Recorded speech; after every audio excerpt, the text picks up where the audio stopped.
اعوذ باللہ من الشیطان الرجیم بسم اللہ الرحمن الرحیم الحمد للہ والصلاة والسلام علی رسول اللہ وآلہ آل اللہ واللعنۃ الدائمۃ علی اعدائہم وعداء اللہ من یوم عداوتہم الی یوم لقاء اللہ اما بعد فقال اللہ تبارک و تعالی فی کتابہ المجید و فرقانہ الحمید اعوذ باللہ من الشیطان الرجیم قد خلت من قبلکم سنن فسیروا فی الارض فانظروا کیف کان عاقبۃ المکذبین ھذا بیان للناس وہدی وموعظۃ للمتقین صدق اللہ العلی العظیم۔ سنن الہی میں سے ایک قانون خداوند تبارک و تعالی نے ہدایت بشر کے لیے عہد مقرر کیا ہے۔ انسان کی ہدایت کے لیے دین مقرر فرمایا ہے اور دین کی اساس و بنیاد عہد کو قرار دیا ہے۔ عہد سے مراد ذمہ داری ہے جو اللہ کی طرف سے انسان کے دوش پر آتی ہے، انسان ہونے کے ناطے، مومن ہونے کی وجہ سے اور اسلامی امت کا حصہ و جز ہونے کی وجہ سے، اور ہر وہ چیز جو خدا نے انسان کو عطا کی ہے اس کے مقابلے میں ایک عہد بھی انسان کے اوپر ڈالا گیا ہے، اور عہد کو قرآن نے، دین نے بنیاد اور محور قرار دیا ہے۔ رسول اللہ کا فرمانا ہے کہ لا دین لمن لا عہد لہ، جس کا کوئی عہد نہیں ہے، دین نہیں ہے اس کا، جو ذمہ دار نہیں ہے اور اپنے ذمہ عائد ذمہ داریوں کو نبھاتا نہیں ہے، وہ بے دین انسان ہے۔ اگرچہ رسومات دین بجا لاتا ہو، ظواہر دین عمل کرتا ہو، لیکن اگر ذمہ داریاں دینی اپنے دوش پہ نہیں لیتا، یہ بے عہد و بے دین انسان ہے۔ عہد کی جزیات و تفاصیل قرآن کریم کی مختلف آیات میں ذکر کی گئی ہیں، جن میں سورہ مبارکہ انعام کی آیا 152 میں ایک پہلو عہد کا خداوند تبارک و تعالیٰ نے ذکر فرمایا ہے۔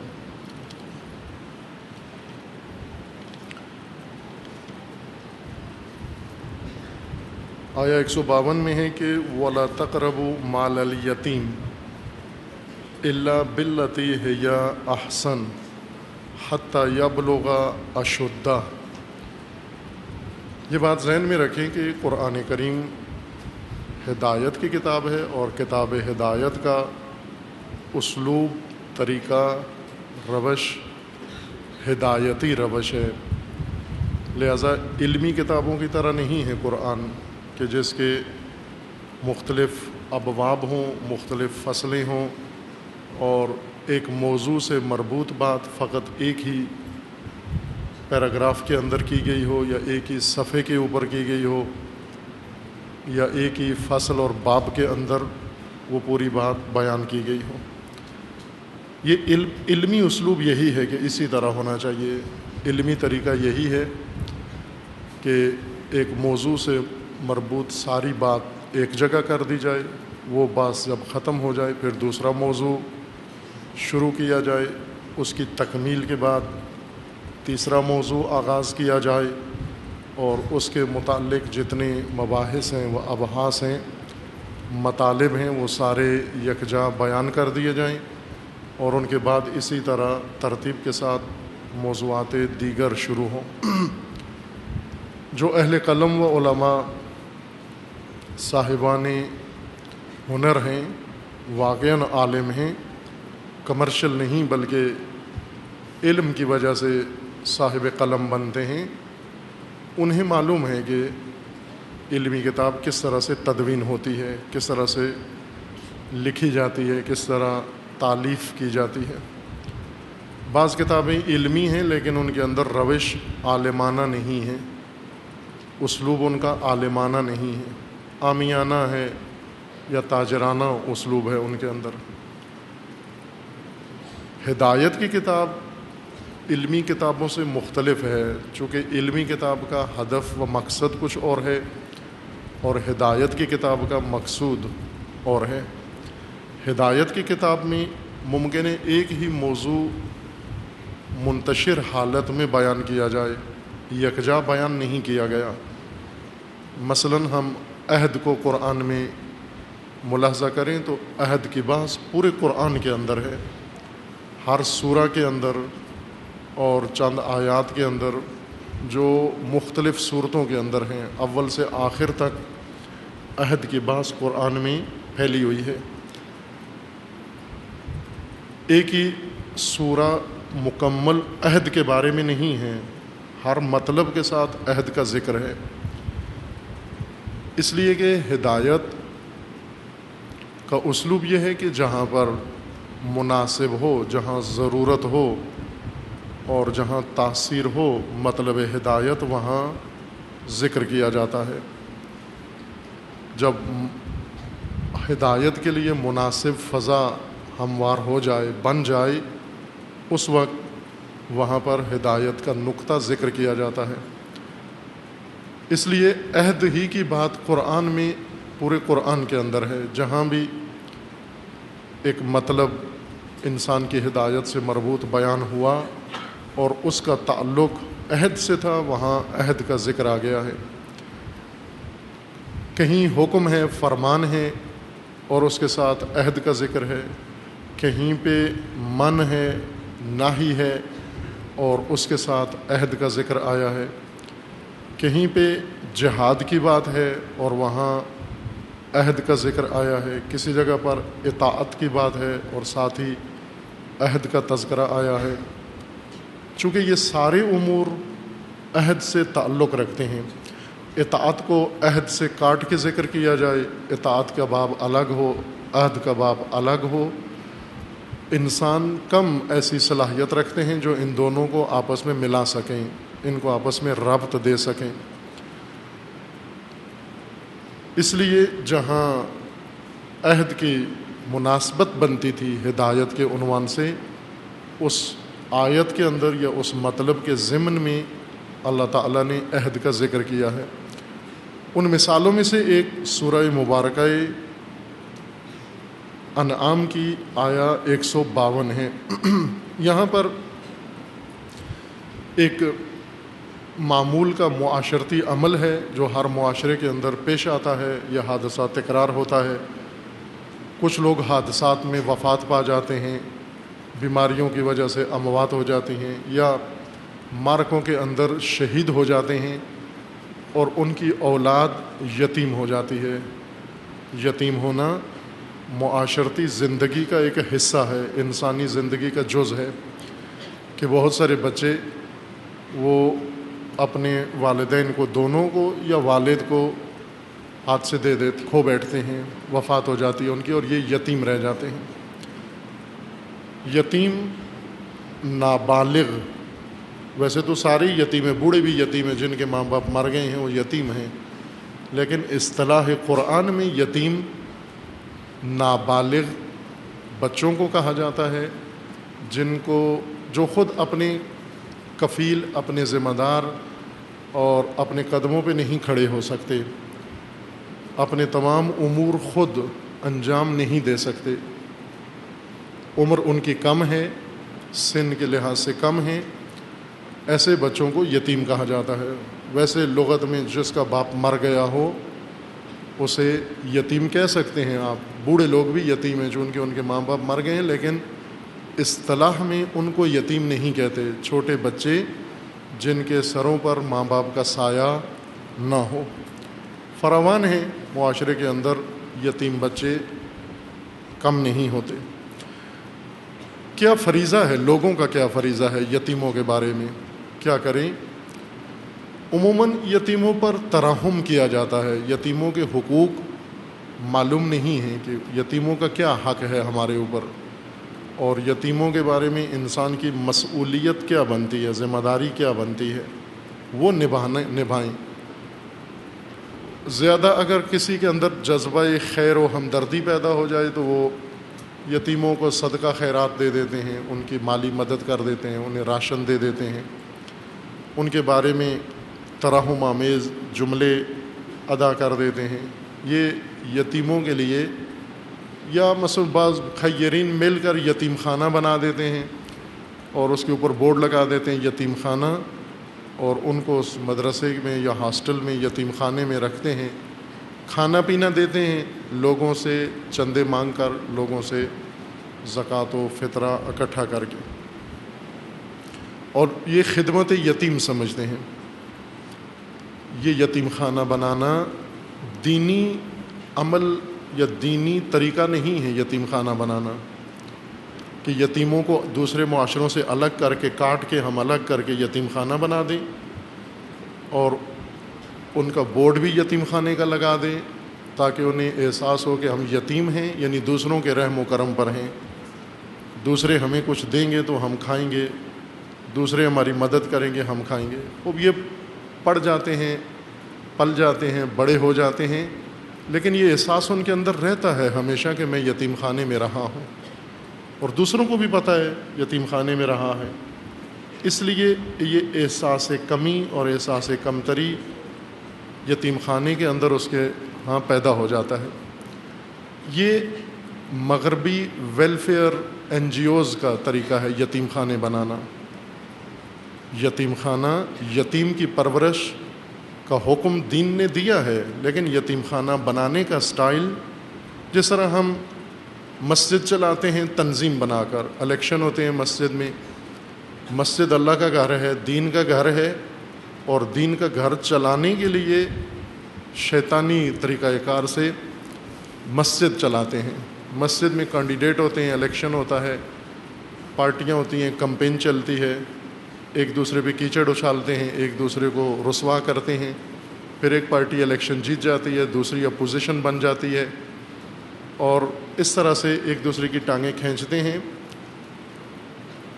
تنظیمی ڈھانچہ بنا کر مسجد چلاتے ہیں، انجمن بناتے ہیں مسجد کے لیے۔ انجمن کے ڈھانچے سے مسجد چلانا یہ دینی عمل نہیں ہے، غیر دینی طریقے سے دینی گھر چلا رہے ہیں، اللہ کا گھر چلا رہے ہیں۔ چونکہ خداوند تعالیٰ نے مسجد کا حکم دیا ہے، دین نے مسجد کا حکم دیا ہے، اور مسجد چلانے کا طریقہ بھی بتایا ہے۔ مسجد کا طریقہ یہ ہے کہ اس میں امام ہے، مسجد اور امام مسجد۔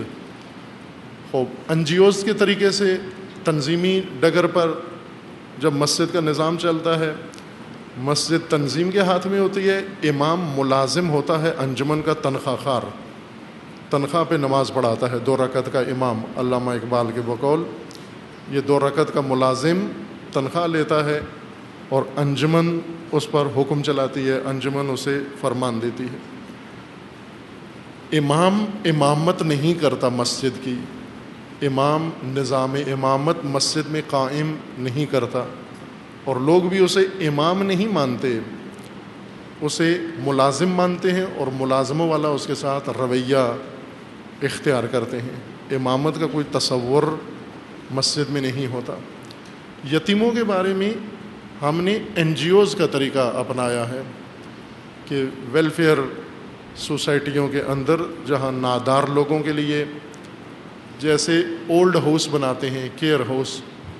اب یہ دین کا طریقہ تو نہیں ہے کہ ماں باپ کو جا کر آپ اولڈ بینک میں جمع کرا دیں کہ بوڑھے ہو گئے ہیں، اور وہاں آپ پیسے دیتے رہیں، خرچہ دیتے رہیں، ماں باپ جب بوڑھے ہو جائیں۔ یہ مغربی اقدار سے خالی نظام کی کا طریقہ کار ہے، جس میں ویلیوز نہیں ہیں، قدریں نہیں ہیں، ارزشیں نہیں ہیں۔ دین کا سارا نظام اقدار کے اوپر استوار ہے۔ ماں باپ کا حکم اولاد کو دیا گیا ہے، وَبِالْوَالِدَيْنِ إِحْسَانًا، اگر یہ بوڑھے ہو جائیں انہیں اپنے پاس رکھو، ان کی خدمت کرو، اور انہیں اف تک نہ کہو۔ اب یہ تمہاری خدمت کے محتاج ہیں اولاد کے، انہیں دوسروں کے حوالے مت کرو۔ لیکن ہم نے دیکھا کہ مغربی معاشرے میں اولڈ ہاؤس بناتے ہیں جہاں بوڑھوں کو جمع کر دیتے ہیں، ایڈمٹ کرا دیتے ہیں اور منتھلی فیس دیتے ہیں، نرسیں ان کو سنبھالتی ہیں۔ مسلمانوں نے، مومنوں نے اپنے ماں باپ بوڑھے اولڈ ہاؤس میں جمع کرانا شروع کر دیے ہیں اور خوش ہیں کہ ان کی آسائش ہے، ان کی خدمت کے لیے یہ کام کر رہے ہیں۔ روش دینی نہیں ہے، اس کے اندر احترام نہیں ہے، اس کے اندر حرمت نہیں ہے۔ ماں باپ کی حرمت ختم ہو جاتی ہے جب ان کو اولڈ ہاؤس میں، بوڑھوں کے ہاسٹل میں جا کر انہیں چھوڑ آتے ہیں۔ اس سے والدین کی حرمت ٹوٹ جاتی ہے، احترام ٹوٹ جاتا ہے۔ یتیم کی کفالت کا حکم دین نے دیا ہے، لیکن نہ یہ روش جس کے تحت ہم چلا رہے ہیں کہ یتیم خانے بنائیں، بورڈ لگائیں، یتیموں کا ہاسٹل ہی عام لوگوں سے الگ کر دیں اور انہیں احساس دلائیں کہ آپ الگ تھلگ ہو اور لوگ دیں گے تو آپ کھاؤ گے، آپ مانگے ہوئے اور چندوں سے پلنے والی مخلوق ہو۔ آپ یتیموں کو آپ اپنی اولاد کے ساتھ مخلوط کر کے رکھو، ان کو عام اداروں کے اندر تعلیم دو، ان کی کفالت کرو، ان کی تکریم کرو، ان کی تعظیم کرو اور کفیل بنو، ضامن بنو، ذمہ دار بنو یتیموں کے مقابلے میں۔ نہ کہ مغربی طریقہ کار آپ اپناؤ اور الگ سے یتیم خانے بنا کر اور ان کے اندر، اور آپ دیکھیں ابھی اس کو خالص دینی عمل سمجھا جاتا ہے۔ یتیم خانہ بنانا بہت اہم کام سمجھا جاتا ہے، لیکن یہ نہیں دیکھتے کہ قرآن کریم یتیم کے مقابلے میں ہماری کیا ذمہ داریاں بیان کر رہے ہیں، اور آیا ہم اس طریقے سے یتیم کی تکریم کرتے ہیں یا نہیں کرتے۔ اس یتیم کی تکریم کا ایک حکم یہ ہے کہ وَلَا تَقْرَبُوا مَالَ الْيَتِيمِ، یتیم کا والد فوت ہو گیا ہے، اس نے وراثت میں یتیم کے لیے زمین چھوڑی ہے، مال چھوڑا ہے، اموال ہیں، گھر ہے، اشیاء ہیں۔ آپ جو یتیم کے رشتہ دار ہو، یتیم کے ارد گرد رہنے والے ہو، قرابت دار ہو، آپ نے ایک کام کرنا ہے، خیال رکھنا ہے کہ اس کے مال کے قریب نہیں جانا، اس کے مال کو ہاتھ نہیں لگانا، اس کے مال کو آپ نے تصرف نہیں کرنا، اس کے مال سے آپ نے اپنے لیے نہیں کھانا، یتیم کے مال سے یہ کام ممنوع ہے آپ کے لیے۔ لا تقربوا، حرام ہے یتیم کے مال کے قریب جانا، یہ حرام ہے آپ کے لیے۔ اگر آپ پانی پینا ہے تو یتیم کے مال سے نہ پیو، مثلا آپ گئے یتیم کے گھر میں، اسے کہہ رہے ہو شربت بنا کے لاؤ، لا تقربوا مال الیتیم، اپنا کھانا لے کے جاؤ یتیم کے گھر میں اور یتیم کو بھی کھلاؤ، خود بھی کھاؤ، نہ کہ یتیم کو کہو کہ چکن پکاؤ، دیگ پکاؤ، بریانی پکاؤ، تیرے والد کی برسی ہے، اور یتیم کے مال سے اس کے والد کی برسی کروا کے پھر وہاں لمبی تان کے پھر سونا اور لیٹنا اور کھانا اور کئی دن یتیم کے مال کو، اس کے والد کی برسی اور اس کے والد کے ختم اور اس کے والد کے فلاں، اور جتنا مال وراثت میں یتیم کو ملا ہے وہ سارا ان رسومات پہ اور کھانے پینے پہ اور حلوے مانڈوں پہ خرچ کر دینا۔ اگر مرحوم کی تکریم کرنی ہے یا مرحوم کے مال سے کریں یا اپنے مال سے کریں، آپ یتیم کے مال سے نہیں کر سکتے۔ یتیم کا مال یتیم کے لیے، اس سے برسیاں نہ کروائیں آپ، اس سے دوسرے اخراجات نہ کروائیں آپ۔ الا باللتی ہی احسن، البتہ یتیم کے مال میں اگر آپ کو تصرف کرنا ہے تو وہ احسن طریقے سے کرنا ہے۔ احسن سے مراد یعنی یتیم کا مال یتیم کے فائدے میں آپ نے خرچ کرنا ہے۔ یتیم کا مال آپ تجارت میں لگائیں، یتیم کو منافع ہو، آپ کو نہ ہو۔ یتیم کا مال اس طرح سے ہو کہ بڑھ جائے یا محفوظ رہے، یا یتیم کی تعلیم کا خرچہ دیں یا یتیم کے اوپر ہی اس کو خرچ کریں احسن طریقے سے، اسراف نہ ہو، ضائع نہ ہو، بے جا مال یتیم کو خرچ نہیں کرنا۔ حتی یبلغ اشدہ، جب تک یہ بالغ نہیں ہو جاتا اور جب تک باشعور نہیں ہو جاتا یہ یتیم، اپنی مصلحت اور اپنا فائدہ نقصان نہیں سمجھ سکتا، اس وقت تک آپ نے مال یتیم کو نہیں چھیڑنا، مال یتیم کے قریب نہیں جانا آپ نے۔ یہ ایک حکم ہے یتیم کے متعلق۔ اسی آیا میں دوسرا حکم ہے وَأَوْفُوا، اوفو وفا کرو، پورا کرو، مکمل ادا کرو، الکیل والمیزان، ناپ مکمل رکھو اور تول مکمل رکھو، وزن وفا کرو اور کیل وفا کرو آپ، اوفو الکیلا۔ مثلا اگر آپ کپڑا بیچتے ہو، آپ کا کپڑے کا کام ہے تو ناپ برابر دو۔ تھان بیچتے ہو، اسے کہتے ہو 20 میٹر کا تھان ہے تو 19 میٹر کا نہ ہو، 19.5 کا نہ ہو، 1 سینٹی میٹر بھی کم نہ ہو، پورا جتنے پیسے لیے ہیں اتنا اس کو کپڑا آپ نے دینا ہے، ناپ برابر رکھنا ہے۔ زمین بیچی ہے، ناپ برابر رکھو آپ، یعنی وہ چیزیں جن کو ناپ کے بیچا جاتا ہے، خریدا جاتا ہے، وفا کرو مکمل طور پر، ایک سوتر برابر، رتی برابر اس میں کمی مت کرو آپ، والمیزان، اور تولنے کی چیزوں میں وفا کرو، وزن مکمل کر کے دو آپ، اس میں رتی برابر کمی نہیں کرنی آپ نے۔ یہ دوسرا حکم ہے، اوفو الکیل والمیزان بالقسط، انصاف کے ساتھ تولو بھی اور ناپو بھی۔ اس کے بعد ہے لا نکلف نفسا الا وسعها۔ تیسری بات اس آیت میں یہ ہے، اللہ تعالیٰ نے فرمایا ہے کہ ہم آپ کو مکلف رکھیں گے، لا نکلف، ذمہ دار بنائیں گے آپ کو، چونکہ آپ بالغ ہونے کے بعد مکلف ہیں۔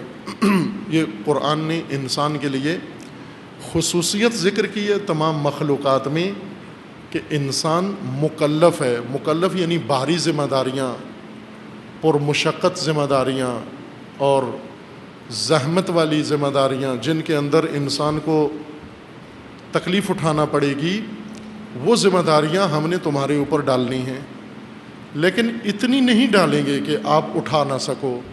لا نکلف نفسا الا وسعها۔ عام طور پر اس کا ترجمہ یہ کیا جاتا ہے کہ جتنی قدرت ہے، جتنی طاقت ہے انسان کے اندر، ہم اس کو اتنا ہی ذمہ دار بنائیں گے، اس سے زیادہ کا ذمہ دار نہیں بنائیں گے، اس سے زیادہ بھاری بوجھ نہیں ڈالیں گے اس کے اوپر، جتنا وہ کر سکتا ہے اتنی ہی ذمہ داری اس کو دیں گے ہم۔ لا نکلف نفسا الا وسعها۔ اب ایک مطلب تو یہ ہے کہ مکلف ہو آپ اللہ کی جانب سے، دوسرا یہ کہ آپ پر یہ جو بھاری ذمہ داریاں ہیں، ذمہ داری دینے سے پہلے اللہ نے آپ کو اس کی طاقت بھی دی ہے، اس کی قدرت بھی دی ہے کہ ذمہ داری نبھا سکو۔ پہلے طاقت و قدرت دی ہے، بعد میں آپ کو مکلف بنایا ہے۔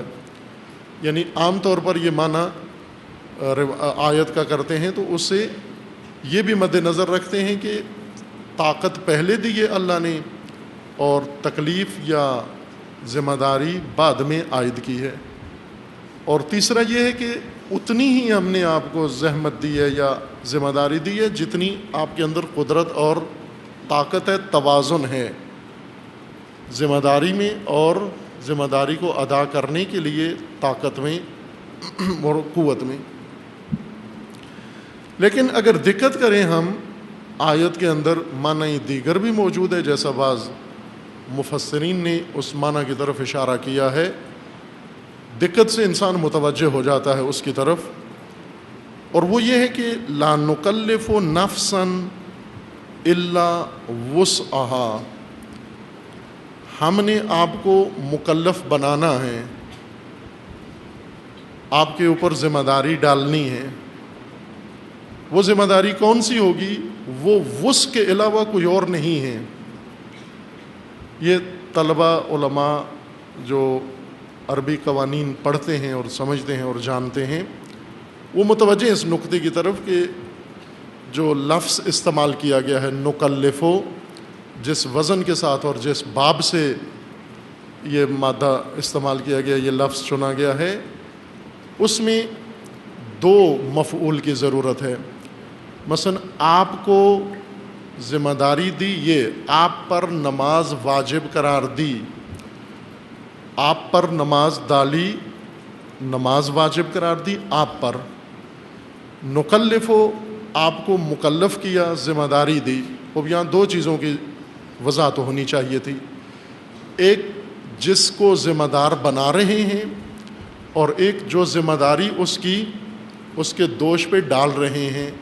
ذمہ داری کیا ڈال رہے ہیں؟ اگر ہم یہ معنی کریں جو عام مفسرین کرتے ہیں، وہ مترجمین دیکھا دیکھی تقلیدی معنی، اس کا مطلب یہ ہے کہ لا نکلف نفسا الا وسعها. وس یعنی قدرت، طاقت. ہم مقدور بھر ذمہ داری آپ کو دیں گے. جتنی آپ میں طاقت ہے اتنی ذمہ داری آپ کو دیں گے. جتنی آپ میں کوئی کام انجام دینے کی صلاحیت ہے اتنی ذمہ داری آپ پر ڈالیں گے، اس سے زیادہ نہیں ڈالیں گے. اب یہاں ایک چیز بیچ میں غائب ہو جاتی ہے، اس کا ذکر نہیں ملتا، اور وہ خود ذمہ داری. نفس کو اللہ نے مکلف بنایا ہے جتنی اس میں طاقت ہے. کس چیز کا مکلف بنایا ہے؟ اسے وہ یہ جواب دیتے ہیں کہ یہ چونکہ واضح ہے، روشن ہے، عیاں رچے بیاں، اس وجہ سے اس کا صراحت سے ذکر نہیں آیا. وہ یہ ہے کہ ہم نے آپ کو یعنی ذمہ داری کا لفظ بیچ میں ذکر نہیں کیا گیا، چونکہ واضح ہے، ذکر کیے بغیر بات واضح ہے کہ کیا ہو رہی ہے. لا نکلف نفسا بالتکلیف یا تکلیفا الا وسعها. ہم کسی نفس کو مکلف بتکلیف نہیں کرتے، مکلف بذمہ داری نہیں کرتے، جب تک یا جتنی اس میں وہ طاقت ہو اتنا ہی اس کو کرتے ہیں، اس سے زیادہ نہیں کرتے. لیکن اگر یہ تردد نہ کریں اور آیا میں یہ کہیں کہ جو کچھ آیا میں بیان ہوا ہے وہی مقصود ہے، پھر یہ ہے مراد آیا سے لا نکلف. اب لا نکلف سے نہیں پڑھتے ہم، پہلے اس کو نفی کے صیغہ کے ساتھ نہیں پڑھتے بلکہ اثباتی شکل میں آیت کو پڑھتے ہیں. نکلف نفسا وسعها. ہم نفس کو، انسان کو مکلف بنائیں گے. وس ذمہ داری وس ہے اس کی، جس چیز کا مکلف بنائیں گے وہ وس ہے، وس کا مکلف بنائیں گے ہم اس کو. لا نکلف نفسا یعنی نفس پر کوئی اور ذمہ داری نہیں ہے. کیا ذمہ داری ہے؟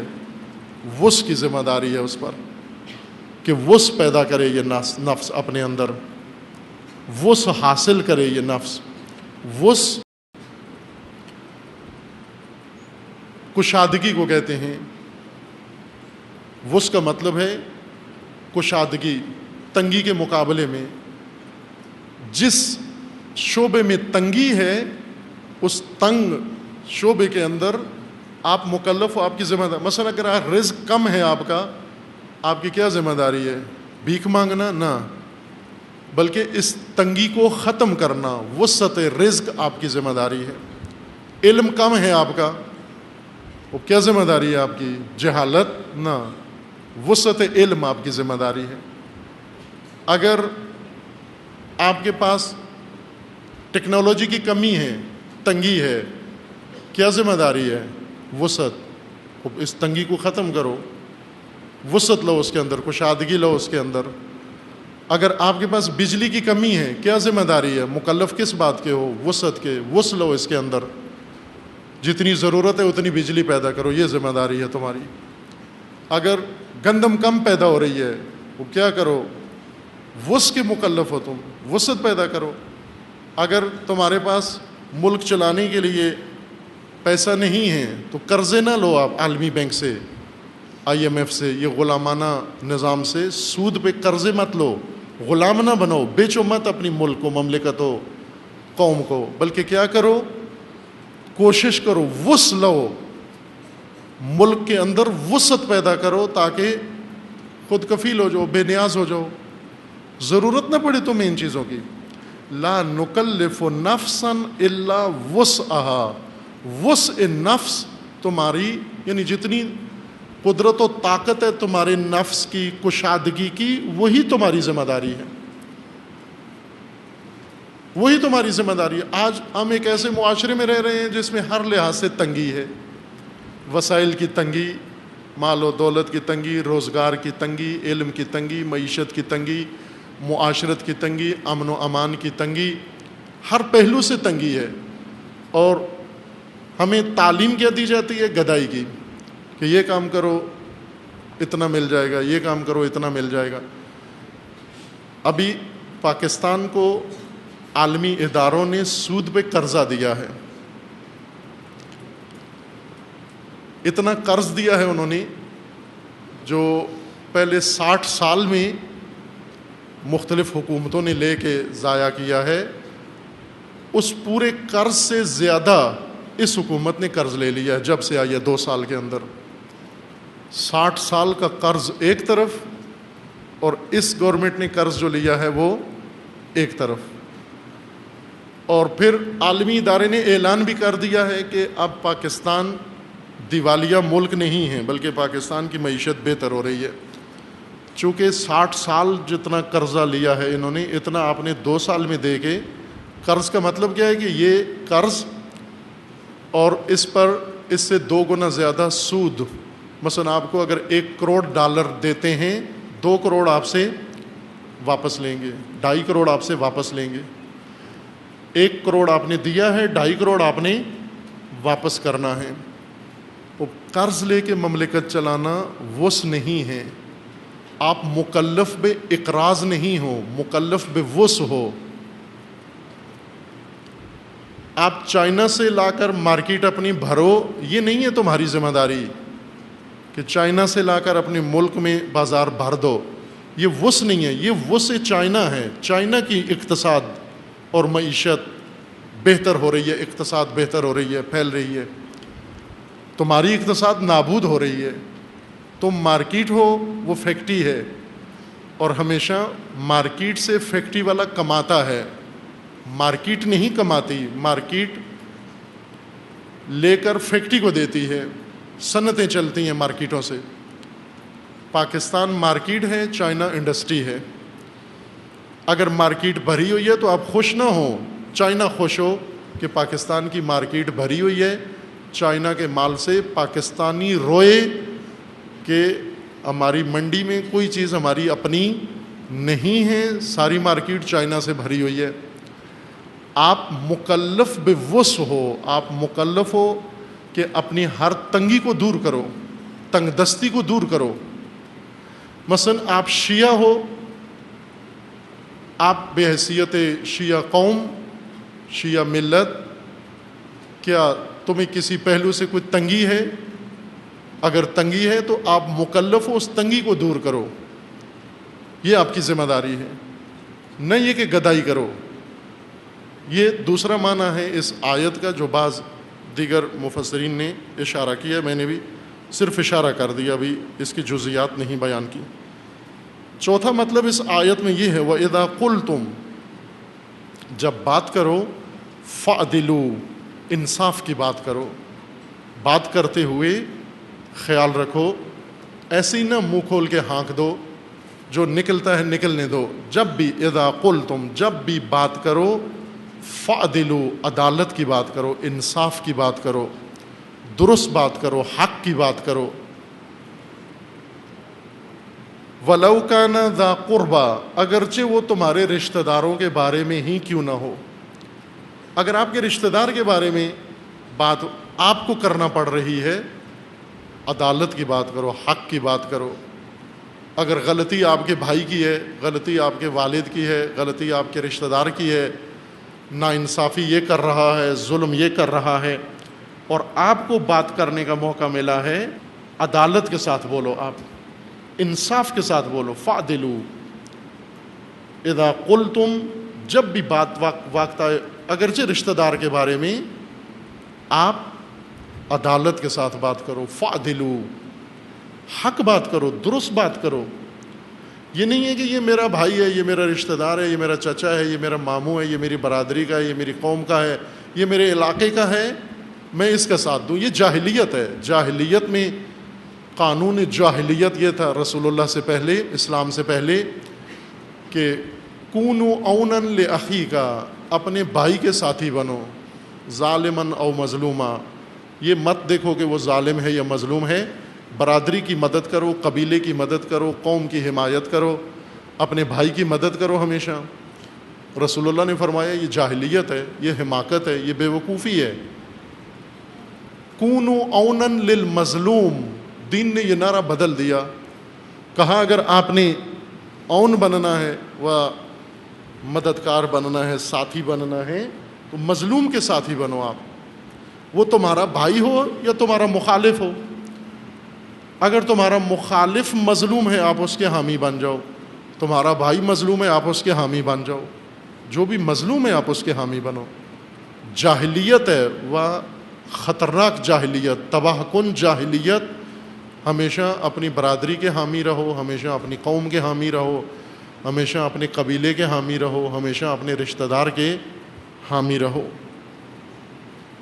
اذا قلتم فعدلوا، عدالت پر بات کرو، انصاف کی بات کرو. اور چھٹی بات یہ ہے وَبِعَهْدِ اللَّهِ أَوْفُوا. یہ سب کچھ جو ابھی بتایا گیا ہے، مال یتیم کے قریب نہ جاؤ، مال یتیم کو احسن طریقے سے استعمال کرو، ناپ تول پورا کرو، وفا کرو، وسع پیدا کرو، اپنی زندگی کے اندر وسع پیدا کرو، وسعت پیدا کرو. تنگی اور تنگ دستی سے باہر نکلو، افلاس سے باہر نکلو، محتاجی سے باہر نکلو، وسع پیدا کرو اپنی زندگی کے اندر. اور جب بات کرو درست بات کرو انصاف کی. یہ کب ہوتا ہے؟ یہ اس وقت ہوتا ہے جب انسان وفائے عہد کرے. جو عہد کا پکا ہے، جو متعہد ہے، عہد رکھتا ہے، وہ یہ کام کرے گا.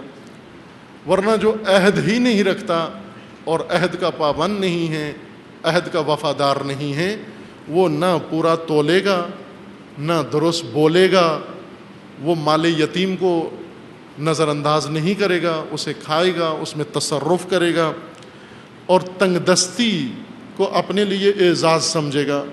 چونکہ تنگ دستی میں سمجھتا ہے کاروبار اچھا چلتا ہے، ملکی حالات خراب ہوں بزنس اچھا چلتا ہے. تنگ دستی میں، وسعت میں، ملکی حالات خوشحال ہوں تو کاروبار ماند پڑ جاتا ہے. یہ غیر ذمہ دار انسان ہے، یہ سوچ غیر ذمہ دارانہ ہے. اوفو وبعہد اللہ اوفو، اللہ کے عہد کو وفا کرو، پورا مکمل ادا کرو.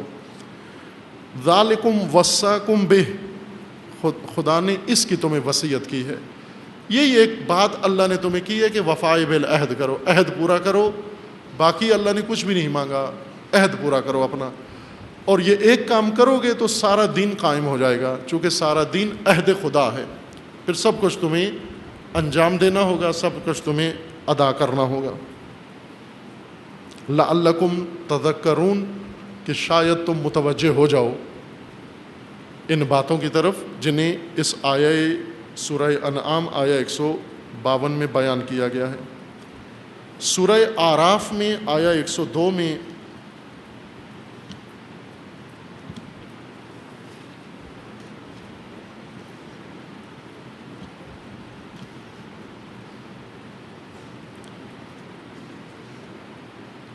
اللہ تعالیٰ کا فرمانا ہے رسول اللہ کو، تلک القری نقص علیک من انبائہا. تلک القری، یہ ساری آبادیاں، یہ قومیں، یہ بستیاں، یہ ممالک، یہ امتیں جو پہلے گزری ہیں اور ہم ان کے واقعات آپ کو بتا رہے ہیں. تلک القری، قریہ کی جمع ہے قری. تلک القری، یہ آبادیاں، یہ امتیں، یہ قومیں، یہ اقوام، یہ نسلیں جن کے واقعات ہم آپ کو بیان کر رہے ہیں. نقص، قصہ جن کا ہم آپ کے سامنے ذکر کر رہے ہیں. علیک من انبائہا، ان کی خبریں، ان کے واقعات، ان کی رویدادیں، ان کے اندر بہت سارے کام ہونے والے، یہ سب ہم آپ کو بتا رہے ہیں، یعنی رسول اللہ کو بتا رہے ہیں، تاکہ رسول اللہ یہ سب کچھ قوم کو، اپنی قوم کو بیان کریں. تلک القری نقص علیک من انبائہا، ان کے واقعات اے رسول ہم آپ کو بتا رہے ہیں. کس لیے؟ تاکہ آپ اقصص، آپ قصہ، یہی واقعات بیان کرو.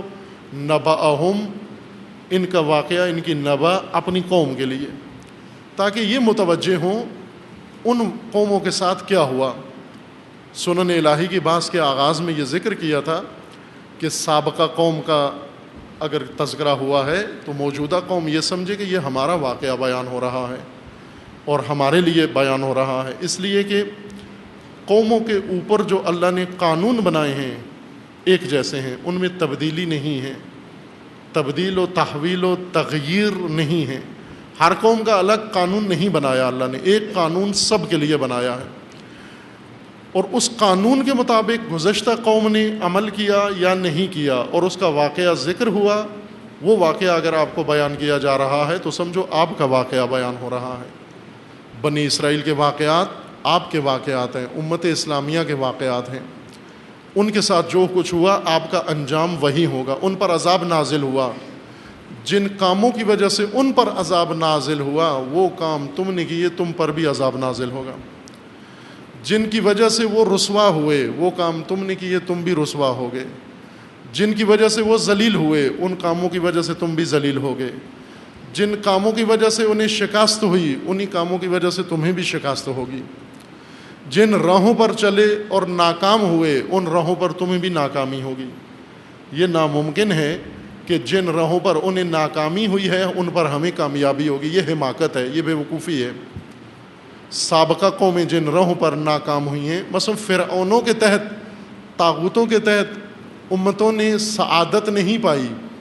اب آپ یہ نہ کہو کہ ہم ان سے زیادہ تیز ہیں، ہم چالاک ہیں، ہم طاغوت کے سائے میں بھی سعادت مند ہو سکتے ہیں، کامیاب ہو سکتے ہیں، ہم طاغوتوں کے ذریعے بھی نجات پا سکتے ہیں۔ وہ بھی بے وقوفی ہے، حماقت محض ہے یہ۔ قرآن اسی لیے طاغوتوں کے تحت اقوام کے قصے ذکر کر رہا ہے کہ یہ لوگ ان اقوام کے قصے اس لیے آپ کو بیان کر رہے ہیں کہ ان راہوں پر انہیں شکست و ناکامی ہوئی ہے، تم اگر ان راہوں پر چلو گے تمہارا بھی وہی انجام ہوگا۔ اس میں تحویل نہیں ہے، لن تجد لسنت اللہ تحویلا۔ تحویل کا مطلب یہ ہے کہ جس راہ پر دوسروں کو شکست ہوئی ہے اس راہ پر ہمیں کامیابی ہوگی، یہ تحویل ہے، اور یہ ناممکن ہے، یہ محال ہے۔ لن تجد لسنت اللہ تحویلا۔ ناکامیوں کی راہوں پر کامیابیاں تحویل سنت خدا ہے جو نہیں ہو سکتا، اور کامیابیوں کی راہوں پر ناکامیاں تحویل سنت خدا ہے جو نہیں ہوگا۔ لن تجد لسنت اللہ تحویلا، تحویل نہیں ہے سنت خدا میں۔ فرعونوں کے تحت زندگی، غلامی کی زندگی رسوائی ہے، اس میں تحویل نہیں ہے۔ یہ نہیں ہو سکتا کہ وہ فرعون، مصری فرعون کے تحت زندگی گزارنا یہ رسوائی ہے اور پاکستانی فرعونوں کے ساتھ زندگی گزارنا سعادت ہے، یہ نجات ہے۔ یہ بے وقوفی ہے، حماقت ہے اس طرح سوچنا۔ یہ تحویل سنت خدا ہے۔ وَلَن تَجِدَ لِسُنَّتِ اللَّهِ تَحْوِيلًا تِلْكَ الْقُرَىٰ نَقُصُّ عَلَيْكَ مِنْ أَنْبَائِهَا۔ اے نبی، ہم نبا بیان کر رہے ہیں۔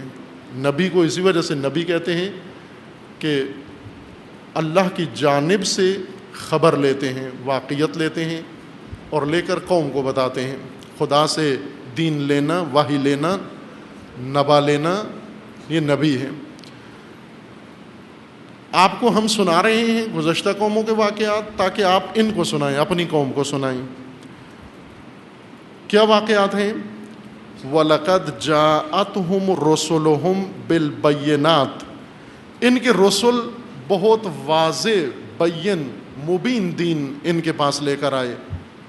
ایک قصہ یہ بیان کر رہے ہیں سابقہ قوموں کے لیے کہ ان کے اندر انبیاء آئے، سامری بھی تھے، گمراہ کن بھی تھے، دین فروش بھی تھے، پیشہ ور بھی تھے، لیکن رسول بھی آئے، اللہ کے پیغمبر اور خدا کا پیغام پہنچانے والے بھی آئے۔ انہوں نے بہت واضح دین ان کے سامنے پیش کیا، روشن دین جس کے اندر کوئی ابہام اور کوئی اجمال، غبار، کنفیوژن نہیں تھی۔ ان لوگوں نے کیا کیا؟ فَمَا كَانُوا لِيُؤْمِنُوا بِمَا كَذَّبُوا مِن قَبْلُ۔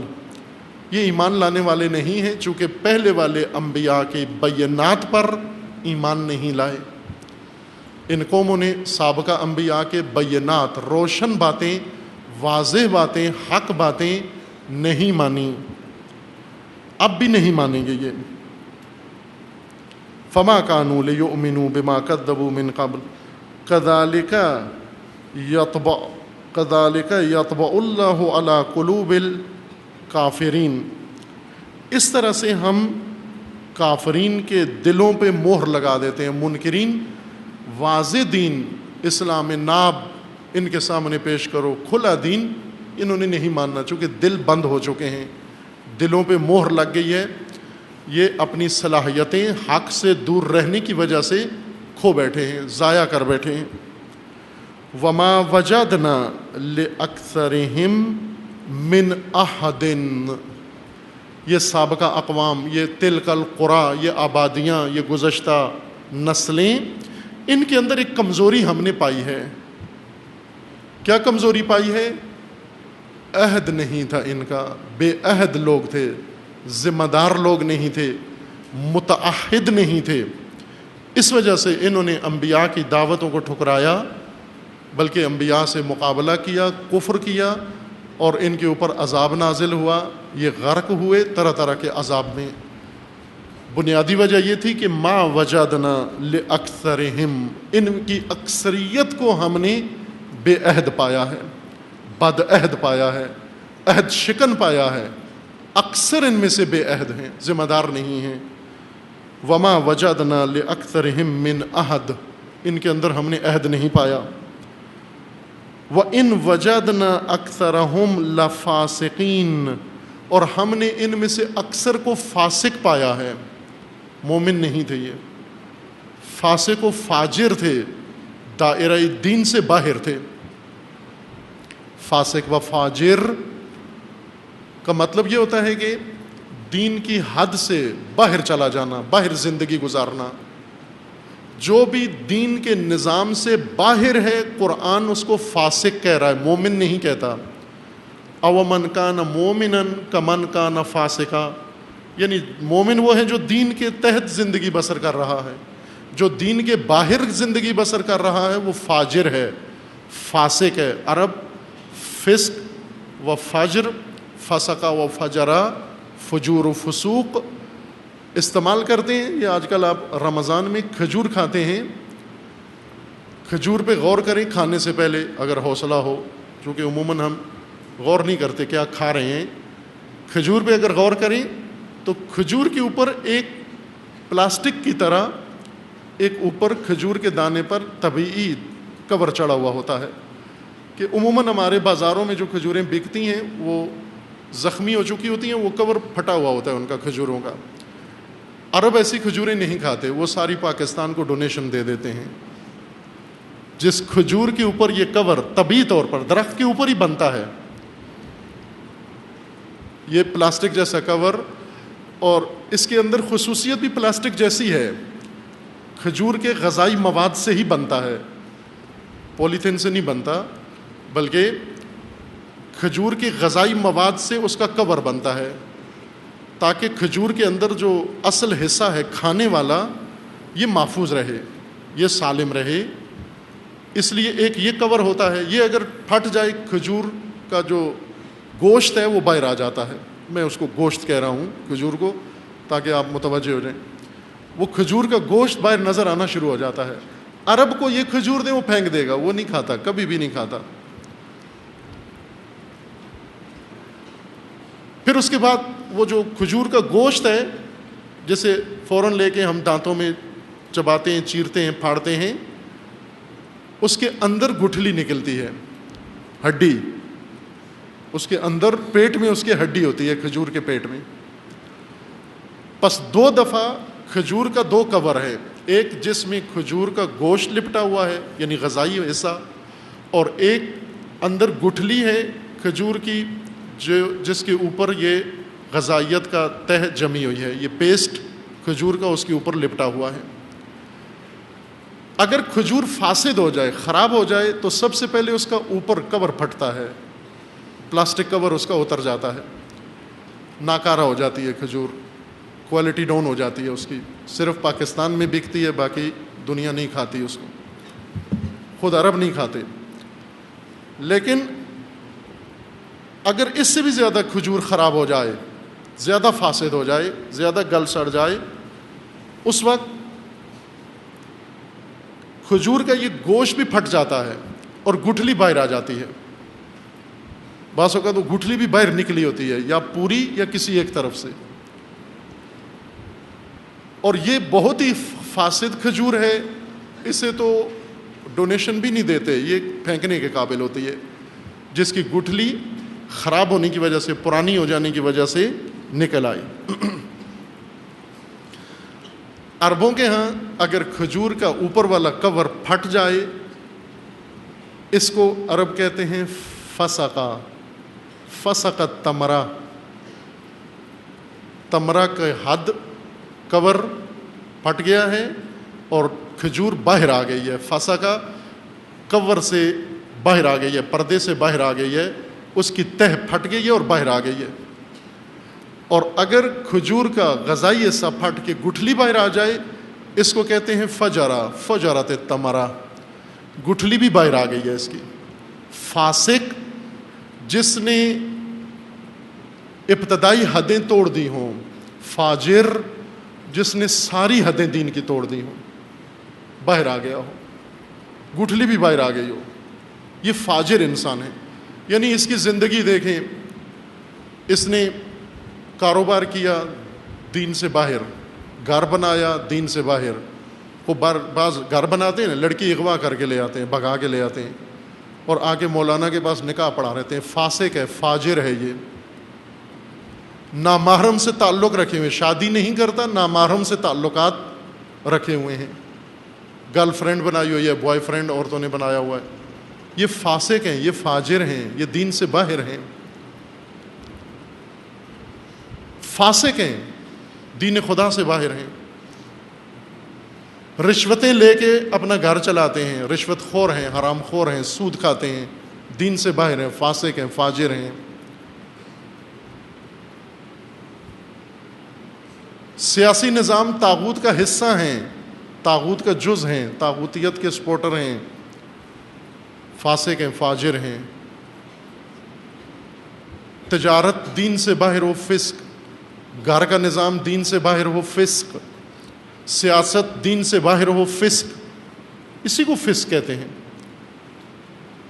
بعض ابتدائی حدیں عبور کرتے ہیں، بعض ساری حدیں عبور کر جاتے ہیں، یہ دین سے باہر آ جاتے ہیں. قرآن کا فرمانا ہے کہ ہم نے ان کو عہد پہ نہیں پایا. کیوں نہیں پایا؟ چونکہ فاسق ہیں. اکثریت فاسق ہیں، اکثریت قرآن کی آیت ہے یہ. اکثریت فاجر ہیں، فاسق ہیں، دین سے باہر ہیں. اس وجہ سے کوئی عہد بھی نہیں ہے ان کا، بد عہد ہیں و بے عہد. بس اس وجہ سے فاسق و فاجر ہیں، مومن نہیں ہیں. جب مومن ہی نہیں ہے، وہ عہد کے پاسدار نہیں ہے، کسی عہد کے پابند نہیں ہے. قرآن عہد کی پابندی اتنی کرواتا ہے کہ اگر مشرک کے ساتھ عہد کیا ہے، دشمن کے ساتھ، وہ بھی پورا کرنا ہے آپ کو. اگر مومن ہو، وہاں بھی عہد توڑنا نہیں ہے آپ نے. سورہ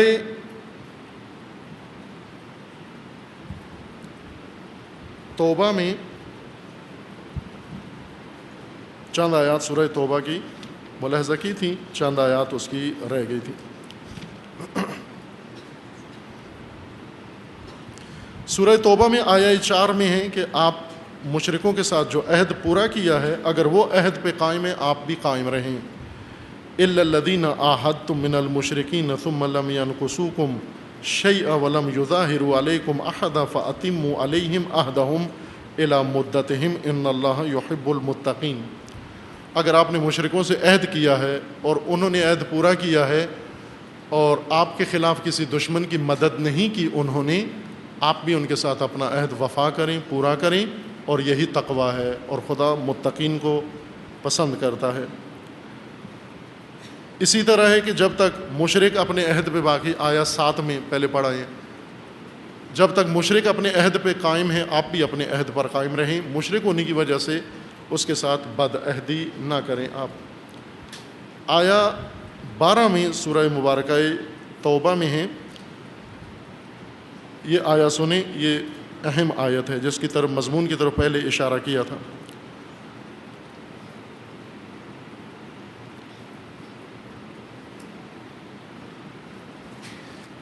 کچھ مشرکین کفار ایسے ہیں جو عہد کے پابند ہوتے ہیں اور کچھ نہیں ہوتے عہد کے پابند۔ ان کے بارے میں ہے کہ وَإِن نَكَثُوا، اگر عہد و پیمان توڑ دیا، جو عہد آپ کے ساتھ انہوں نے باندھا تھا کفار نے، وہ عہد انہوں نے توڑ دیا۔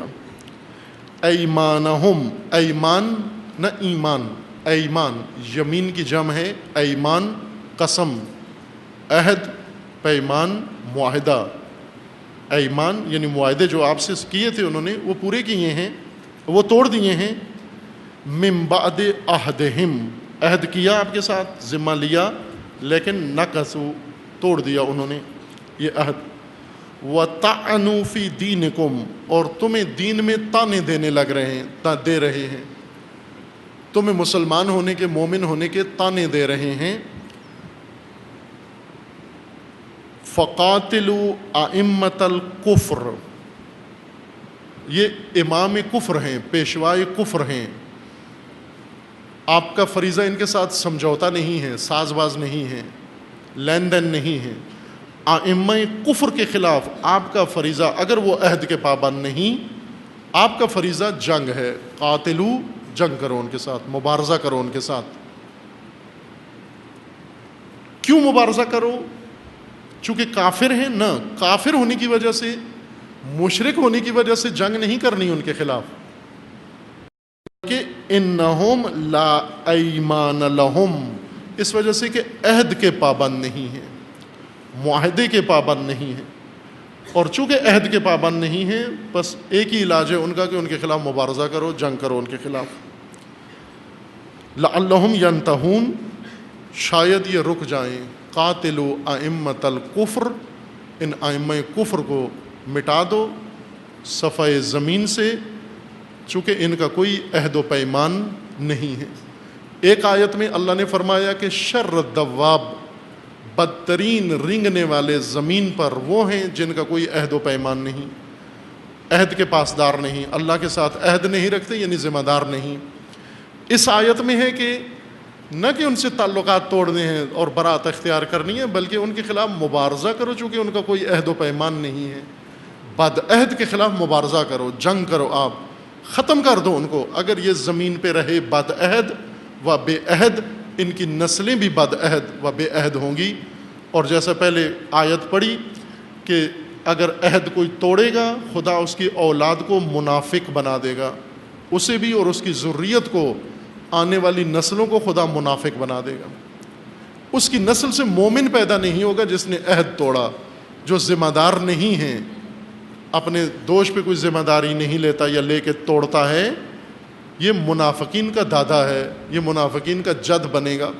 اس کی ساری نسلوں سے، ہر نسل سے منافق پیدا ہوں گے۔ وَإِن نَكَثُوا أَيْمَانَهُم مِّن بَعْدِ عَهْدِهِمْ وَطَعَنُوا فِي دِينِكُمْ فَقَاتِلُوا أَئِمَّةَ الْكُفْرِ إِنَّهُمْ لَا أَيْمَانَ لَهُمْ لَعَلَّهُمْ يَنْتَهُونَ۔ أَلَا تُقَاتِلُونَ قَوْمًا، کیا تم حاضر نہیں ہو مبارزہ کرنے کے لیے، جنگ کرنے کے لیے ایسی قوم کے ساتھ، نَكَثُوا أَيْمَانَهُمْ، جنہوں نے اپنا عہد توڑ دیا، یمین توڑ دی، قسم توڑ دی، وَهَمُّوا بِإِخْرَاجِ الرَّسُولِ، اور جنہوں نے بیٹھ کر فیصلہ کیا کہ ہم رسول اللہ کو مکہ سے باہر نکالیں گے، وَهُمْ بَدَؤُوكُمْ أَوَّلَ مَرَّةٍ، اور وہ ہیں جنہوں نے آغاز کیا، تمہیں نکالا، اخراج کیا، آیا تم ان کے خلاف لڑنے کے لیے تیار نہیں ہوگے؟ أَتَخْشَوْنَهُمْ، کیا ڈرتے ہو ان سے؟ فَاللَّهُ أَحَقُّ أَن تَخْشَوْهُ إِن كُنتُم مُؤْمِنِينَ، اگر تم مومن ہو تو خدا سے ڈرو، خدا ڈرنے کے لیے زیادہ سزاوار ہے۔ خشیت خدا سے رکھو کہ خدا سزاوار ہے، خدا اس قابل ہے کہ اللہ سے خشیت انسان کے اندر ہو، نہ کہ شیطانی طاقتوں سے۔ سورہ توبہ میں آیا 111 اسی مطلب کی تکمیل ہے۔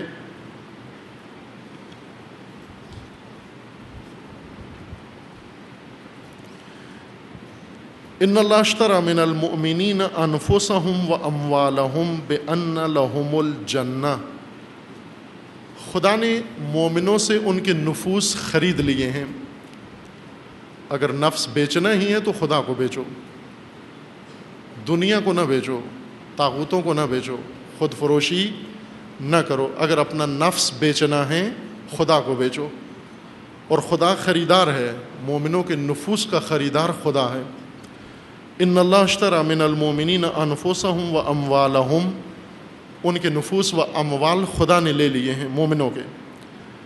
غیر مومنوں کے اموال نہ، وہ کلبوں میں جائیں گے، وہ سیر و تفریح میں جائیں گے، وہ حرام جوئے میں جائیں گے، وہ شراب و کباب میں جائیں گے، وہ رقص و سرود میں جائیں گے، وہ عیش و عشرت میں جائیں گے، وہ تباہی میں جائیں گے، گناہ میں استعمال ہوں گے. ان کے اموال چور ڈاکو لے جائیں گے، بتاخور آخر میں لے جائیں گے. کچھ ایسے ہیں جن کے پاس اموال فراوان ہیں اور آخرکار بتاخور آئیں گے، آ کر دروازہ کھٹکھٹائیں گے، نکالو پیسے. یہ جو اللہ کو نہیں دیتا تھا راہ خدا میں، بتاخور اسے کروڑوں روپیہ ایک ہی دن میں لے کر چلے جائیں گے. وہ کچھ کے اموال ہیں جو خدا نہیں لے گا، لائیں بھی تو اللہ قبول نہیں کرے گا. ان کے اموال ان لوگوں کے لیے، حرام خوروں کے لیے ہیں، فراڈیوں کے لیے ہیں، دغل بازوں کے لیے ہیں.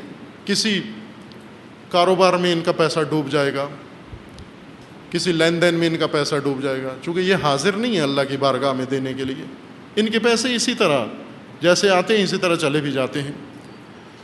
لیکن مومنوں کے مال اور نفوس اللہ نے خرید لیے ہیں. بِأَنَّ لَهُمُ الْجَنَّةَ، کیوں؟ چونکہ اس کے مقابلے میں خدا نے ان کو جنت عطا کرنی ہے. یقاتلون فی سبیل اللہ، اس لیے مومن خدا کی راہ میں قتال کرتے ہیں، جنگ و جہاد کرتے ہیں. فَيَقْتُلُونَ وَيُقْتَلُونَ، قتل ہوتے بھی ہیں، قتل کرتے بھی ہیں. یعنی جنگ کے اندر اللہ کی راہ میں جنگ کرتے ہیں دشمنان خدا کے ساتھ، دشمنان خدا کو مارتے بھی ہیں اور خود بھی شہید ہوتے ہیں، دونوں کام ہوتے ہیں. وعدن علیہ حقاً فی التوراۃ والانجیل والقرآن، یہ اللہ کا وعدہ ہے تورات میں بھی، انجیل میں بھی، قرآن میں بھی، اور تمام آسمانی کتابوں میں. اور نبیوں نے یہ وعدہ خدا کا مومنین کو، مجاہدین کو دیا ہے کہ وہ اگر خدا کی راہ میں مبارزہ کریں گے خدا ان کے نفوس کو خرید لے گا. اب یہ بڑا اہم نقطہ ہے عزیز من کہ آپ کی جان خدا خرید لے، خدا آپ کا خریدار بن جائے. یہ جان خدا نے دی ہے، لیکن چونکہ کریم پروردگار ہے، دیکھتا ہے یہ بندہ، میں نے اس کو جان دی، اس نے ضائع نہیں کی، میں نے اس کو نفس دیا، اس نے ضائع نہیں کیا، اس نے اس کو خوب سنوارا، بنایا، تربیت کی، کمال تک پہنچایا، پاک و پاکیزہ رکھا. تو دینے والا مالک وہ خود کہتا ہے مجھے ہی بیچ دو. جس طرح آپ کو ایک باغ دے دیا جائے، کوئی مالک آپ کو باغ دے دے اور وہ دیکھے کہ آپ نے باغ میں بہت محنت کی ہے، بہت اچھا پھل اگایا ہے، بہت خوبصورت پھل آپ نے اگایا ہے، اور آپ کی کارکردگی دیکھ کر وہ اتنا خوش ہوا ہے کہ آپ کے باغ کا جو خود اس نے دیا ہے، اس کا باغ ہے اور اس نے آپ کو دیا ہے، اب پھل بھی سارا آپ سے خریدتا ہے، کہہ رہا ہے کہ یہ پھل مجھے ہی بیچ دو، کیونکہ آپ نے محنت بہت کی ہے، باغ کو سنوارا بہت ہے، باغ کو بنایا خوبصورت ہے. بنانے سنوارنے سے مراد یہ نہیں ہے کہ ہم اپنے مسل بنائیں، بازو بنائیں، ڈولے بنائیں، کٹنگ ایسی کریں، گردن ایسی بنائیں، جسم کو سلم کریں، فلاں کریں. یہ نفوس خدا نہیں خریدتا، یہ کچرا ہے. یہ گلیوں کے لیے، بازاروں کے لیے، یہ کلبوں کے لیے، یہ نامحرموں کے لیے، یہ بے حیاؤں کے لیے ہیں ایسے نفوس جو اپنے نفس کو، جسم کو پرکشش بناتے ہیں تاکہ نامحرم پسند کرے. خوب یہ کچرا ہے، کچرا دانی میں جائے گا آخر کار. ان نفوس کو خدا نہیں خریدتا. آپ کی چھاتی نہیں ناپی جائے گی، آپ کے بازو کا قطر نہیں ناپا جائے گا کہ آپ نے بدن کو کیسے سنوارا، آپ نے کٹنگ کیسے کروائی، آپ بیوٹی پارلر میں گئے، آرائش و بنو سنگار کیسے کیا آپ نے. جیسے دولہا بنتا ہے نائی کی دکان پہ، اس کو خدا نہیں پسند کرتا. اس بنے ٹھنے ہوئے دولہے کو دلہن پسند کرتی ہے. یہ دلہن کا مال ہے، اللہ کا مال نہیں ہے. ادھر دلہن اپنے آپ کو سنوار رہی ہے دولہا کے لیے، دولہا سنوار رہا ہے دلہن کے لیے. خوب دونوں ایک دوسرے کو پسند کر لیتے ہیں، اور اللہ دونوں کو پسند نہیں کرتا، چونکہ خدا کو یہ نہیں آرائش چاہیے. خدا کو کیا چاہیے؟ ایک حدیث میں ہے کہ جب مومنین جنت میں جائیں گے، یہ بہت بزرگ ایک عالم نے، استاد بزرگوار نے ہمارے یہ حدیث سنائی تھی ہمیں.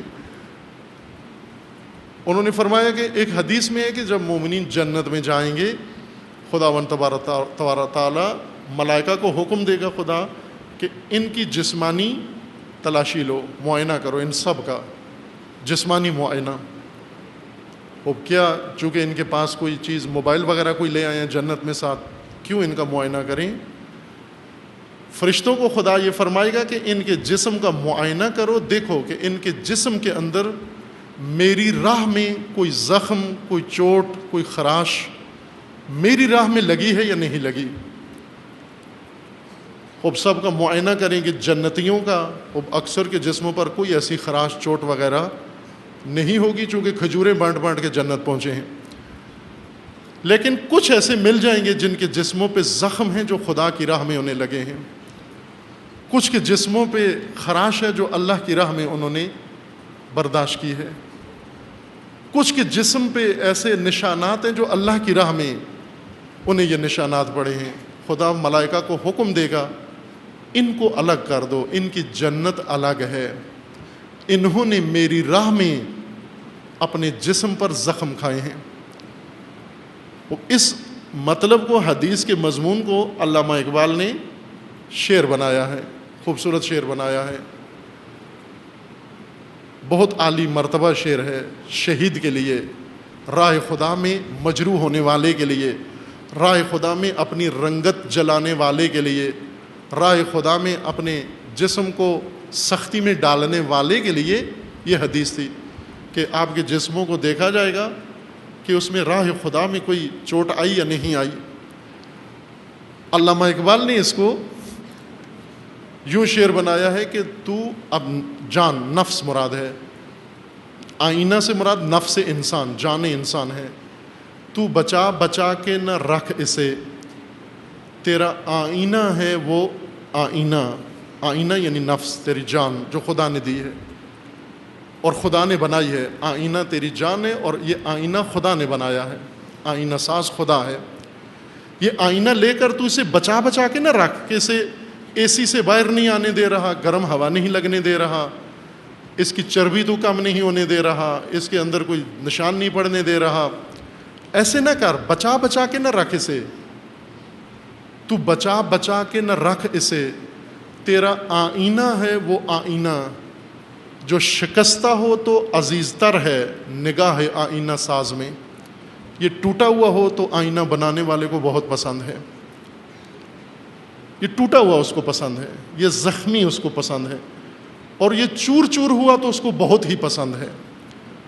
اس لیے خدا کو کون سا نفس پسند ہے؟ حسین، وہ نفس پسند ہے. کیوں پسند ہے؟ چونکہ چور چور ہے یہ آئینہ. بچایا نہیں امام حسین علیہ السلام نے، کچھ بھی نہیں بچایا.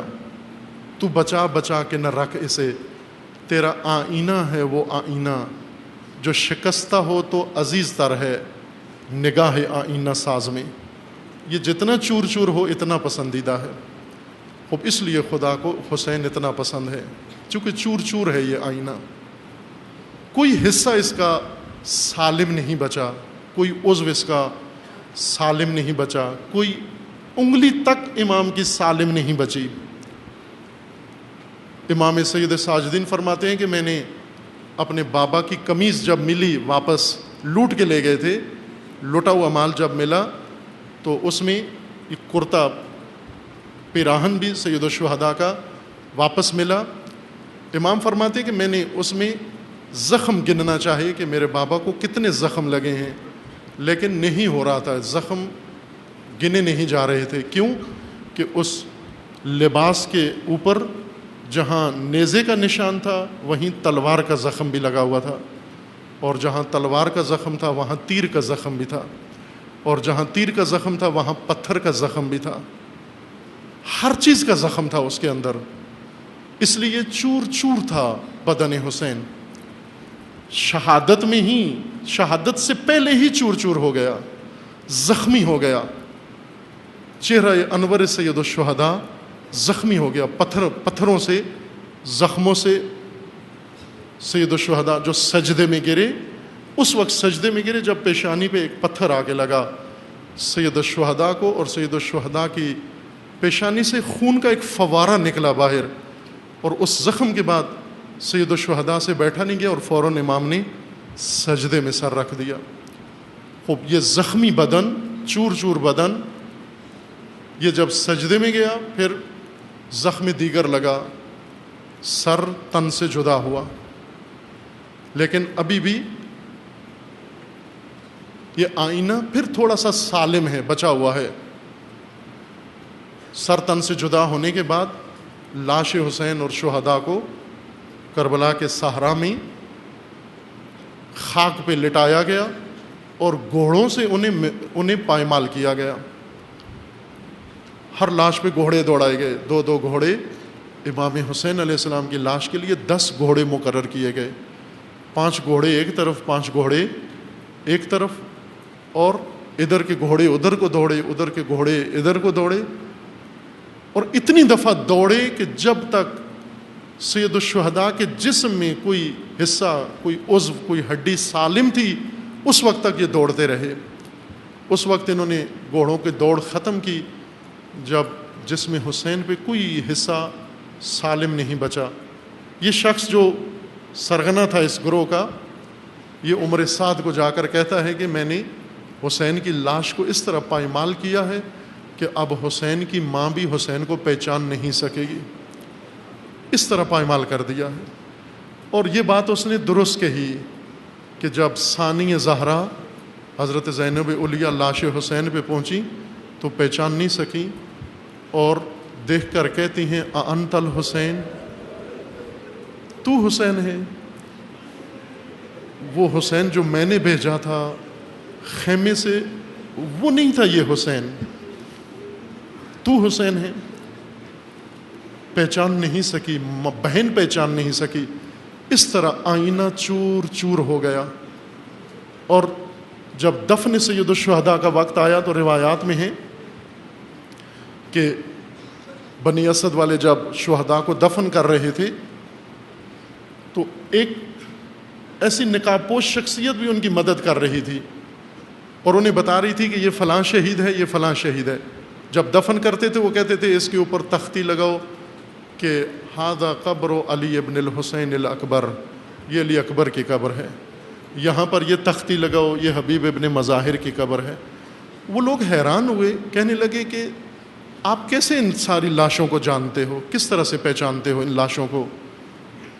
اس ہستی نے ان لوگوں سے کہا، نام نہیں بتایا میں کون ہوں. آخر میں بنی اسد سے کہا کہ بنی اسد کے لوگوں اب ایک چٹائی لے کر آؤ، کھجور کی چٹائی لے کر آؤ. تو کہنے لگے کہ کس لیے؟ تو وہاں پر بے ساختہ اپنا تعارف کروا دیا. کہا دیکھتے نہیں ہو میرے بابا کا بدن چور چور ہے، اٹھانے کے قابل نہیں ہے، میں کیسے بابا کا بدن دفن کروں گا؟ ایک چٹائی پہ رکھ کر قبر میں اتارا گیا. یہ آئینہ چور چور یہ خدا کو بہت پسند ہے، اس لیے اس کو خدا نے کہا یا ایتھا النفس المطمئنہ ارجعی الی ربک راضیۃ مرضیہ، اب میں تجھ سے راضی ہو گیا ہوں. اے چور چور میری راہ میں زخم و خراش اٹھانے والے، اب میں تجھ سے راضی ہو گیا ہوں. تو مجھ سے راضی ہو گیا ہے، اب آ جا میری بارگاہ میں آ جا. وادخلی جنتی وادخلی فی عبادی، تو آ جا، تو میرے پہلو میں آ جا. تو اس جنت میں نہ جا جہاں مخلوق کی نعمتیں ہیں، تو حوروں کے پہلو میں نہ جا، تو اپنے رب کے پہلو میں آ جا. خوب اب دیکھو، تو بچا بچا کے نہ رکھ اسے، تیرا آئینہ ہے وہ آئینہ. جب حسین چلے تھے مدینہ سے تو سارے کہہ رہے تھے حسین یہ آئینہ بچا لو، حسین یہ آئینہ بہت عزیز ہے، آپ سبط رسول ہو، آپ فرزند رسول ہو، ان بیبیوں کو نہ لے جاؤ، ان بچوں کو نہ لے جاؤ.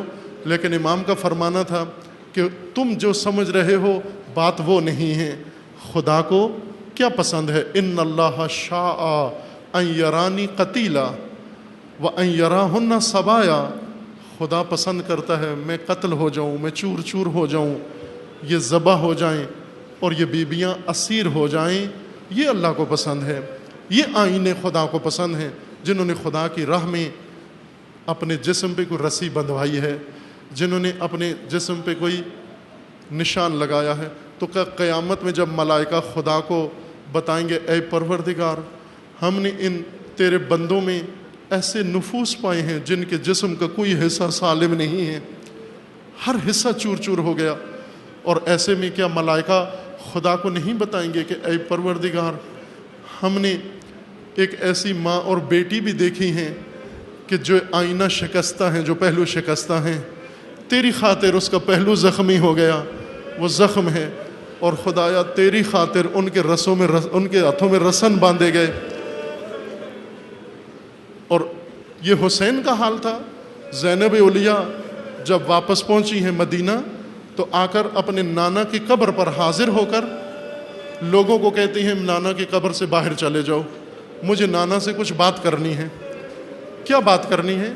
جب بات کی تو بی بی نے اپنی آستینیں اوپر کی اور کہا نانا یہ میرے بازو نیلے ہو گئے ہیں، سیاہ ہو گئے ہیں، مجھے کربلا سے باندھ کر شام تک لایا گیا ہے، نانا تیرے دین کی خاطر یہ سفر طے کر کے آئی ہوں۔ اور پھر اس کے بعد بی بی نے ایک جملہ کیا، قبر نبی ہل گئی، عرش خدا ہلا۔ وہ جملہ یہ تھا کہ اے نانا، اگر حیا مانے نہ ہوتی، شرم مانے نہ ہوتی، میں اپنی پشت دکھا سکتی، تازیانوں سے سیاہ ہو گئی ہے، کربلا سے شام تک تازیانوں سے مارا جاتا تھا ہمیں۔ عزیز من، تو کیوں بچا بچا کے رکھتا ہے اسے؟ تو کیوں چھپا چھپا کے رکھتا ہے اسے؟ تو کس لیے بچا بچا کے رکھ رہا ہے؟ کیا حسین سے زیادہ قیمتی ہے تیرا بدن؟ علی اکبر سے زیادہ قیمتی ہے تیرا بدن؟ کیا اس دھوپ کے قابل امام حسین کا بدن تھا؟ علی اکبر کا بدن تھا؟ اگر وہ بدن دھوپ پہ جا سکتا ہے، تیرا نفس زیادہ قیمتی ہے اسے؟ تو بچا بچا کے نہ رکھ اسے، تیرا آئینہ ہے وہ آئینہ جو شکستہ ہو تو عزیز تر ہے نگاہ آئینہ ساز میں۔ اگر اپنے نفس کو اس تک بنانا ہے جیسے خدا خرید لے تو اس کے اوپر کوئی خراش لگانا پڑے گی، اس کے اوپر کوئی زخم لگانا پڑے گا، راہ خدا میں اس کے اوپر اپنے تن کو اس قابل بنانا پڑے گا۔ عزیز من، چربی چڑھے ہوئے بدن جن کے اوپر کوئی خراش نہیں، یہ خدا کی بارگاہ میں جائیں گے، انہیں خدا نہیں چاہتا ان نفوس کو۔ ان اللہ اشترى من المؤمنین انفسهم واموالهم، خدا مومنوں کا مال اور نفس خرید لیتا ہے۔ بأن لهم الجنہ، چونکہ خدا نے ان کو جنت دینی ہے۔ یقاتلون فی سبیل اللہ، جنگ کرتے ہیں، قتال کرتے ہیں خدا کی راہ میں۔ فیقتلون ویقتلون، شہید بھی ہوتے ہیں، زخم بھی کھاتے ہیں، خدا کے دشمنوں کو بھی قتل کرتے ہیں۔ وعدن علیہ حقا فی التوراۃ والانجیل، یہ اللہ کا وعدہ ہے حق، تورات میں، انجیل میں، والقرآن، اور قرآن میں۔ ومن اوفا بعہدہ، جس نے یہ عہد نبھا دیا، جس نے اپنا نفس اس قابل بنا دیا کہ خدا اسے خرید سکے، جس نے وفائے عہد کیا، ومن اللہ فاستبشروا ببیعکم التی بعیاتم بہ، پس اب بشارتیں پاؤ، اب مجدے سنو، اب نوید سنو، اب خدا کی طرف سے بشارت لو اس معاہدے پر، اس بیعت پر جو تم نے خدا کے لیے کی ہے۔ وذالک هو الفوز العظیم، یہ قرآن کے منطق میں، اللہ کے دین میں فوز عظیم یہ ہے۔ عزیز من، اب آپ کو بات سمجھ آ جانی چاہیے کہ متعہد وہ نہیں ہوتا جو اپنے نفس کو بچا بچا کے رکھے، چونکہ خدا خریدار نہیں ہے اس نفس کا، شہوت انگیز کا خریدار خدا نہیں ہے، شہوت ران کا خدا خریدار نہیں ہے۔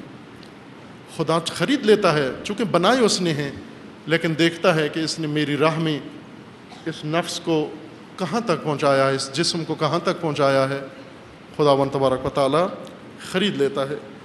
عہد جو وفا کرتے ہیں ان کا خریدار اللہ کی ذات ہے، جو عہد وفا کرتے ہیں، لیکن جو عہد توڑ دیتے ہیں خدا نے یہی فرما دیا کہ وہ اکثرهم فاسقین، یہ فاسق ہیں، یہ تو باہر ہیں، یہ تو میرے نظام سے ہی باہر ہیں، انہیں میں شمار ہی میں ہی نہیں لاتا، بندگان میں مومنوں کے شمار میں نہیں ہے، یہ زمین پر رینگنے والے بدترین حشرے ہیں، دواب ہیں، جنہیں میں غلہ دیتا رہوں گا لیکن میں ان سے بات تک نہیں کروں گا، کلام تک نہیں کروں گا، نگاہ تک نہیں کروں گا۔ انشاءاللہ خداوند تبارک و تعالی ہم سب کو عہد اپنانے کی توفیق عطا کرے اور متعہد ہونے کی توفیق عطا کرے، اور اس عہد کو خدا وفا کرنے کی توفیق عطا فرمائے انشاءاللہ۔ وصلی اللہ علی محمد وعلی